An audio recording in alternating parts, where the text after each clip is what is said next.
பயிற்சி ஈசாயின் மரம். இன்று மார்கழி மாதம் 17ஆம் நாள். ஈசாயின் மரம் என்ற நிகழ்ச்சியில் இறைவாக்கினர் எசேக்கியேல் பற்றி தியானிப்போம். எலும்பு போல் ஒரு மாதிரியை செய்து எமது காணிக்கையாக ஈசாயின் மரத்தில் தொங்கவிடுவோம். எசேக்கியேல் நூலிலிருந்து வாசகம். அதிகாரம் 37 வசனங்கள் 1 தொடக்கம் 14 வரை. ஆண்டவரின் ஆற்றல் என் மீது இறங்கியது. அவர் என்னை தம் ஆவியால் தூக்கி கொண்டு போய் பள்ளத்தாக்கின் நடுவில் நிறுத்தினார். அங்கே எலும்புகள் மிகுதியாய் கிடந்தன. அவர் அவற்றை சுற்றி என்னை நடத்தி சென்றார். அங்கே பள்ளத்தாக்கின் அடியில் மிக பல எலும்புகள் கிடந்தன. அவை மிகவும் உலர்ந்தவையாக இருந்தன. அவர் என்னிடம், மானிடா, இந்த எலும்புகள் உயிர் பெற முடியுமா என்று கேட்டார். நான், தலைவராகிய ஆண்டவரே, உமக்கு தெரியுமே என்று மறுமொழி அளித்தேன். அவர் என்னிடம் உரைத்தது, நீ இந்த எலும்புகளுக்கு இறைவாக்குரை. உலர்ந்த எலும்புகளே, ஆண்டவரின் வாக்கை கேளுங்கள் என்று சொல்.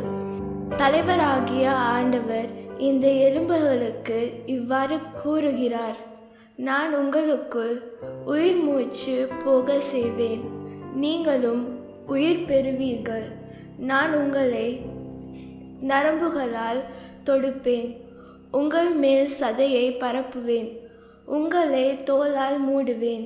பின் உங்களுக்குள் உயிர் மூச்சு போக செய்வேன், நீங்களும் உயிர் பெறுவீர்கள்.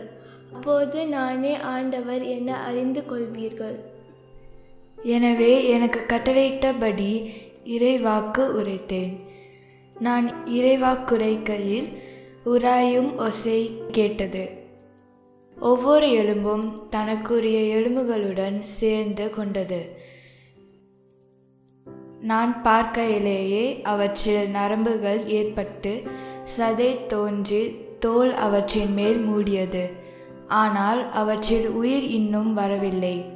பின்னர் அவர் என்னிடம், உயிர் மூச்சுக்கு இறைவாக்குரை. மானிடா, இறைவாக்குரைத்து உயிர் மூச்சிடம் சொல். தலைவராகிய ஆண்டவர் கூறுவது இதுவே, 4 காற்றுகளிலிருந்தும் உயிர் மூச்சே வா.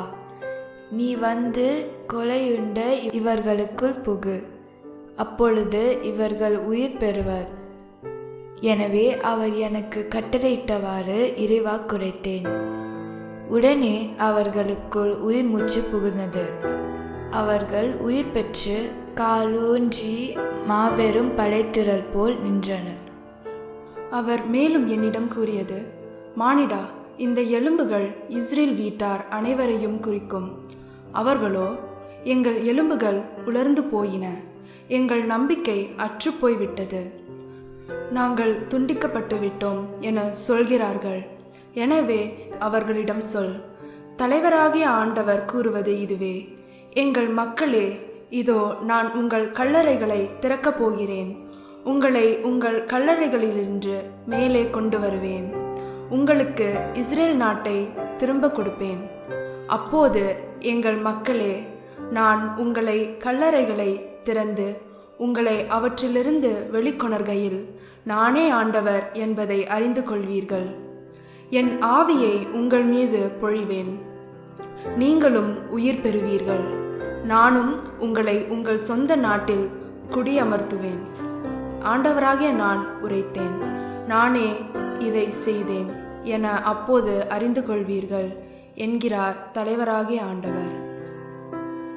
ஈசாயின் மரம் என்ற நிகழ்ச்சியில் இறைவாக்கினர் எசேக்கியேல் பற்றி தியானிப்போம். எலும்பு போல் ஒரு மாதிரியை செய்து எமது காணிக்கையாக ஈசாயின் மரத்தில் தொங்கவிடுவோம்.